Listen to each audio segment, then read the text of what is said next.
Je vous ai présenté la semaine dernière le réseau La Gare de Saint-Désert de Régis de Roussin qui était situé sur une ancienne ligne secondaire aujourd'hui transformée en voie verte, mais à 15 km de là passe une voie ferrée autrement plus conséquente, puisqu'il s'agit de la ligne impériale Paris-Lyon-Marseille. Et son évocation a fait l'objet d'un deuxième réseau créé par ce modéliste que je vais vous présenter maintenant. Il porte le nom évocateur de Fontaine-Mercuret. Bonjour et bienvenue dans Aiguillage Modélisme.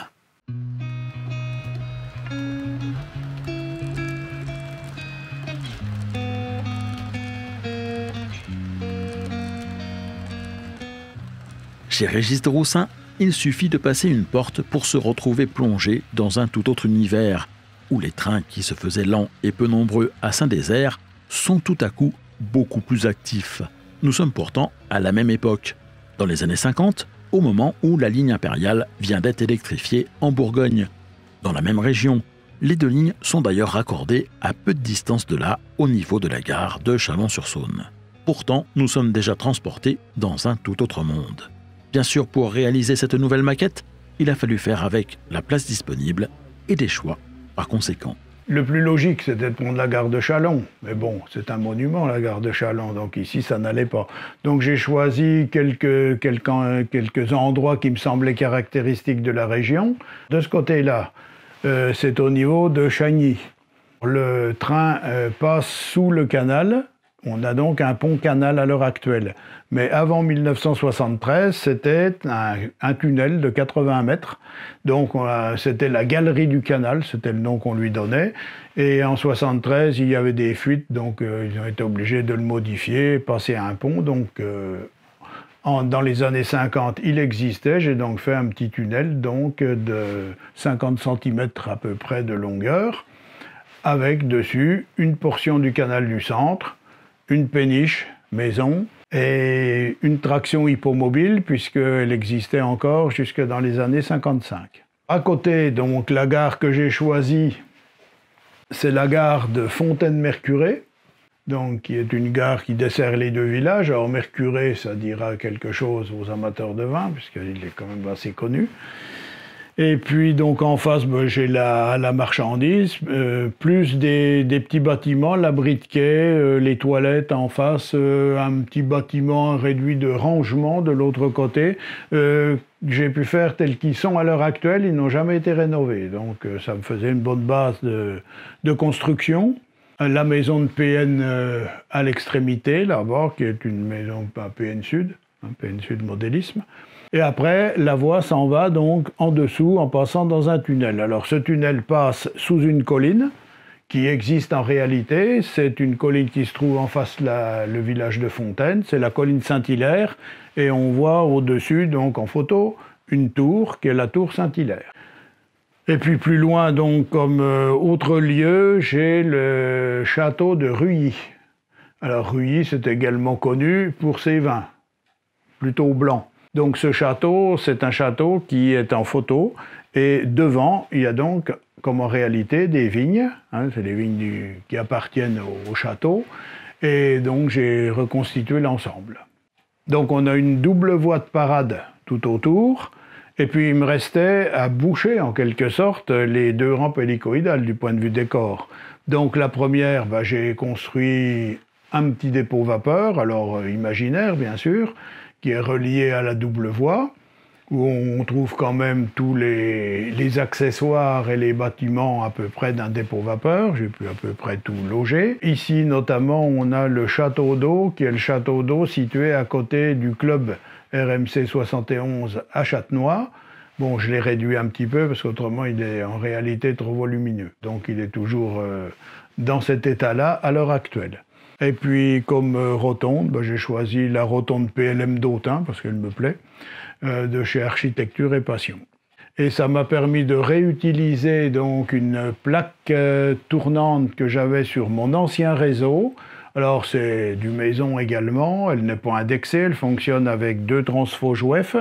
Et le mouvement est assuré par un moteur d'essuie-glace de 4L Et puis la réduction par une réduction d'ouvre-boîte électrique. Ah oui, c'est vraiment du rudimentaire, mais ça marche. Et puis la deuxième rampe hélicoïdale, ici, donc j'ai mis des maisons cheminotes qui existent en réalité à Châlons. Bon, alors j'avais l'intention de faire tout ça moi-même, mais devant le nombre de fenêtres, ça me semblait un petit peu fastidieux, donc j'ai fait faire les découpes des façades et des pignons à François Lefebvre, c'est-à-dire Maquette Eiffel, enfin Maquettis, vendu sous le nom de Maquettis pour le moment. Puis ça me fait donc une rue qui va du dépôt au fond vers le passage à niveau. Bon, disons que c'est la rue du dépôt.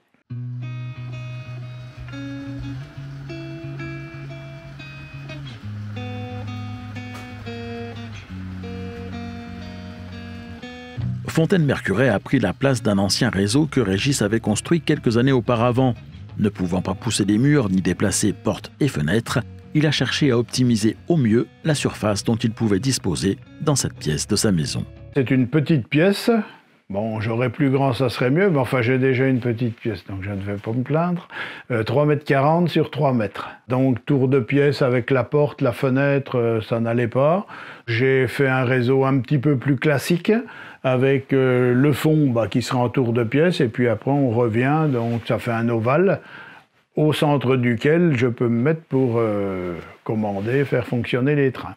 Alors j'avais envie donc de faire circuler du train que je voyais, donc moi quand j'étais gamin, j'allais souvent voir passer les trains à Châlons, et après les locaux vapeur, enfin qui se sont côtoyés pendant 2-3 ans assez souvent avec les locaux électriques.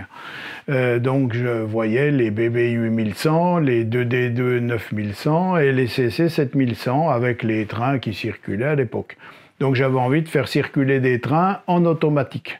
Donc il fallait une gare cachée ou un dessous, d'où la conception de 2 rampes hélicoïdales de 2 tours et demi qui ramènent donc le niveau à 27 cm, le niveau inférieur du niveau supérieur. En dessous, j'ai donc 3 voies dans un sens, 3 voies dans l'autre. Donc 2 voies sont en automatique et la troisième, c'est disons une voie de passage. Alors, les automatismes sont simples, c'est même pas de l'électronique, c'est de l'électromécanique, puisque ce sont des ILS qui sont commandés par les aimants qui sont sous les locaux et qui commandent des petits relais bistables. Voilà, donc ça permet donc d'arrêter, les trains s'arrêtent automatiquement et commandent le démarrage du train suivant et ainsi de suite. Ce qui fait qu'avec la séquence des trains qui tournent, pour revoir le même train, il faut compter 10 minutes, 10 à 12 minutes, tout dépend de la vitesse à laquelle on les fait rouler. En dessous, j'ai donc en automatique 8 rames.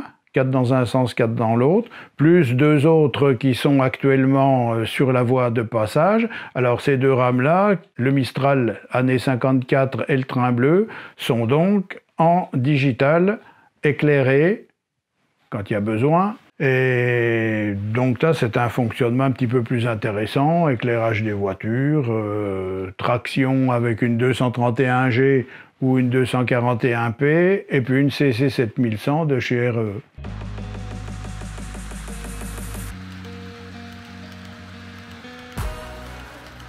Ce réseau a clairement été pensé pour que Régis se fasse plaisir en regardant passer des trains que l'on ne voit plus de nos jours, ni dans la région, ni ailleurs, mais qu'il allait très régulièrement observer en gare de Chalon-sur-Saône dans les années 50.